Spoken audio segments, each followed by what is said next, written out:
Fala, gente boa! Seja bem-vindo ao nosso canal Epistêmia com Marcel, o nosso canal de conhecimento científico aqui no YouTube. Já vou te agradecendo aí, você com sua audiência, certo? Sempre com esses olhinhos colados aí. Sempre lembrando, se você não se inscreveu, se inscreva no nosso canal para participar da nossa comunidade aqui do Epistêmia com Marcel. Se gostar, senta o dedo no like. Se você amar, compartilha com seus amigos nas redes sociais. E se você quer ficar sempre informado do que vem, você clica no sininho de notificação para receber as informações de toda vez que um vídeo novo chegar por aqui. Mas sempre lembrando que os vídeos novos sempre chegam aqui nas segunda e quinta-feiras, às 22 horas, ok? Então fica sempre ligada nisso aí. Hoje nós vamos tratar um assunto voltado para os campos da história e da teologia. Você que gosta aí dessas áreas, você vai se interessar bem. Você já ouviu falar em Tanakh? Meu amigo, se você não ouviu, você vai ouvir falar agora e aprender um pouquinho sobre o que é a Tanakh, certo? Mas antes de tudo, veja bem, quando nós estudamos sociologia da religião, história das religiões, a gente percebe que dentro desse contexto existem religiões que baseiam a sua doutrina de fé em um livro sagrado, certo? Então nós temos, por ordem de antiguidade, nós temos o judaísmo, o cristianismo e o islamismo. O Islã, lá de Maomé, baseia a sua doutrina de fé no Corão, ou Alcorão. O cristianismo, abre-se um parêntese, cristianismo você entenda como protestantes e católicos, fecha parêntese, baseia a sua fé, a sua doutrina de fé na Bíblia. E os judeus, do judaísmo, têm como base da sua doutrina de fé a escritura chamada de Tanakh, certo? Então nós vamos saber por que chama Tanakh. Vamos lá. E antes de tudo também, para você conseguir contextualizando o que a gente vai falar, você que já conhece a Bíblia, sabe que a Bíblia é dividida em duas grandes partes, o Antigo Testamento e o Novo Testamento, certo? E é justamente nesse Antigo Testamento que há um encontro, a coincidência entre os livros cristãos e os livros judaicos, certo? Embora haja diferenças, a essência é a mesma entre eles, ok? Então nós temos o Antigo Testamento, que é então a Tanakh, ok? Então você já vai se informando sobre isso aí para se situar. Então vamos lá. O que é então a Tanakh? Tanakh é uma abreviatura de coleções de livros que compõem a escritura dos judeus, a escritura sagrada dos judeus. Então nós temos a Tanakh, que é composta pela Torá, que é a lei, Nebiim, que são os profetas, e Ketubim, que são os escritos. A Torá, também chamada de lei, é conhecida também por Pentateuco. A Torá é formada pelos 5 primeiros livros da Tanakh, do Antigo Testamento, que é Gênesis, Êxodo, Levítico, Números e Deuteronômio. Já o Nebiim ou Neviim são os profetas, certo? E o Ketubim ou Ketuvim, também pode ter essa terminologia, são os escritos. A Tanakh é composta, o livro judeu é composta, né, essa coleção de livros judeus é composta por 24 livros, o original judeu, certo? Como eu disse para vocês que há uma correspondência entre a Tanakh e o Antigo Testamento, você pode se perguntar, ora, principalmente para você que já conhece, você se pergunta, ora, por que então o quantitativo de livros é diferente entre ambos, ok? Porque o original judeu, a Tanakh, tem 24 livros. A Bíblia protestante tem 39 e a Bíblia católica tem 46. Então por que isso aqui?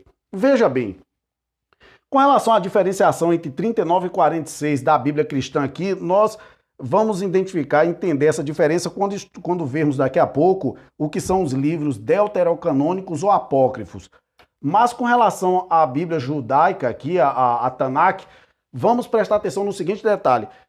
Quando a Tanakh foi sofrendo inclusões de outros livros ao longo dos séculos, principalmente pela tradição cristã, alguns livros foram sendo até divididos, vamos dizer assim. Entre eles, vou botar um exemplo.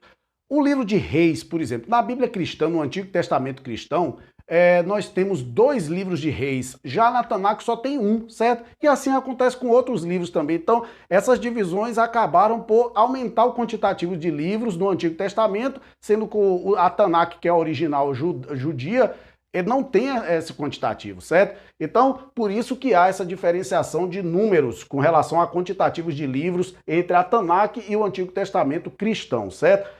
Voltando aqui à Tanakh. A Tanakh ela foi escrita originalmente em hebraico, certo? O hebraico era a língua dos judeus, lá do povo de Israel, certo? Então o hebraico, que é a língua original da Tanakh. O hebraico muito interessante, né? O hebraico leis de trás para frente, porque ele escreve de trás da esquerda, a gente lê de trás para frente porque eles escrevem da direita para a esquerda, né? Diferente da nossa forma de escrever.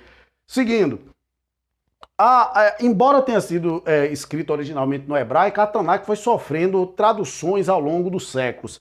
Duas traduções se destacam aqui, e são as principais, né? Praticamente as mais famosas. Existem outras traduções aí pelo meio aí, mas as duas mais famosas são essas. Nós temos a tradução da Septuaginta, que é uma tradução muito famosa, que em latim significa 70. Essa tradução foi feita na cidade de Alexandria, no Egito, por 72 rabinos judeus, certo? Que ao longo dos séculos 3 e 1 antes de Cristo fizeram essa tradução tirando do hebraico para o chamado grego koiné, certo? Esse grego koiné dá um destaque aqui para você entender. Esse grego koiné é aquele chamado grego helenístico.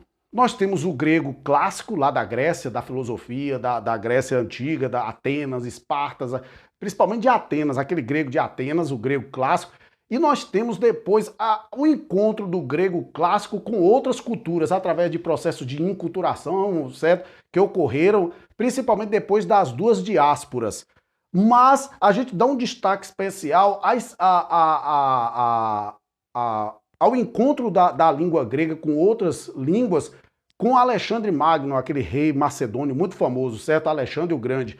Alexandre levou essa cultura grega para o mundo, principalmente esse mundo mais próximo do Ocidente, né? Ali pelo Oriente Médio, vindo mais para o lado do mar Mediterrâneo, vindo para o lado da Europa, né? Egito, África e etc.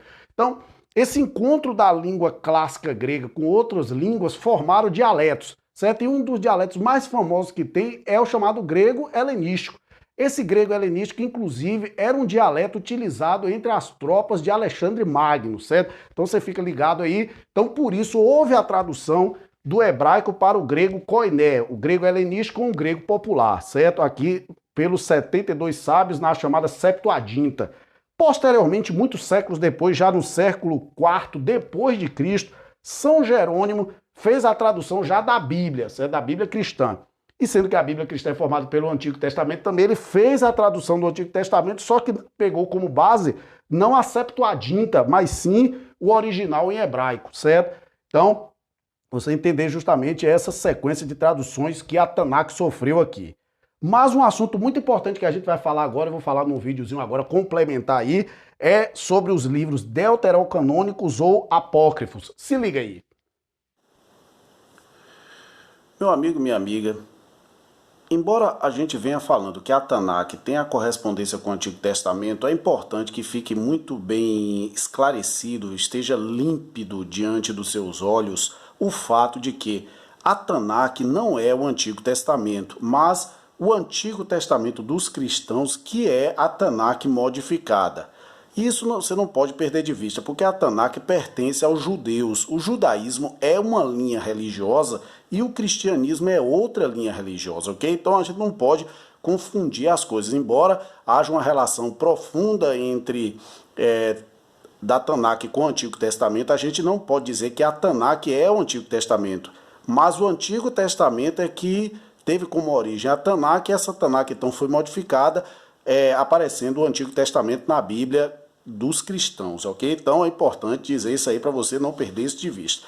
Porque, inclusive, também essa informação que vem a seguir aqui diz respeito ao Antigo Testamento, embora também haja a correspondência com a Tanakh. Sisto de Sena, que era um judeu e depois virou frade franciscano e posteriormente frade dominicano, viveu aí de 1520 a 1569, criou uma nomenclatura do que diz respeito a alguns livros presentes no Antigo Testamento. Claro, em toda a Bíblia, né? Mais especificamente, como estamos falando do Antigo Testamento, que faz a ponte com a Tanakh, a gente traz essa informação relacionada a isso. Então, há os livros chamados protocanônicos, que são aqueles livros de primeira ordem, né, que vieram primeiro, ou seja, os mais antigos, que pertencem ao cânone original, certo? Cânone você entenda como lista oficial.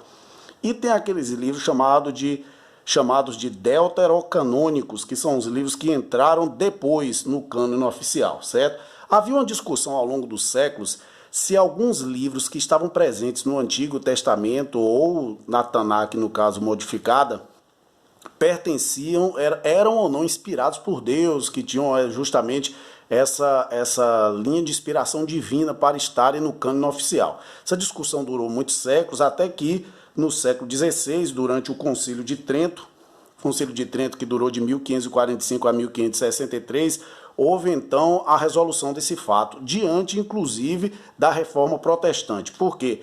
Com Martinho Lutero, a Reforma Protestante retirou ou não colocou no cânone oficial alguns livros do Antigo Testamento. Tá aí a diferenciação que vai haver entre as Bíblias católicas e evangélicas e também a Tanakh original lá dos judeus, certo? Então, os chamados livros deuterocanônicos que depois foram incluídos na Tanakh, ou seja, no Antigo Testamento, a Tanakh modificada, nós temos os livros de Judite, Tobias, Sabedoria, primeiro e segundo Macabeus, Eclesiástico, também chamado de Siracida, e o livro de Baruque. Esses livros e mais alguns outros, mais algumas passagens de outros, etc., foram inclusos no cânone oficial no Concílio de Trento no ano de 1546 depois de Cristo, ok? Então é importante deixar isso muito claro. E aí então é que você vai entender lá a diferença da numeração. Então a Tanakh tem 24 livros, conforme falamos. A Bíblia evangélica tem 39, porque não estão presentes esses livros no cânone oficial, certo? Ou seja, lá na lista oficial eles entram apenas como apêndices e são chamados de livros apócrifos. E a soma, então, dos 39 livros que pertencem ao Antigo Testamento da Bíblia protestante, com mais esses sete livros que entraram no Concílio de Trento, formam então 46 que dizem respeito à Bíblia católica, ok?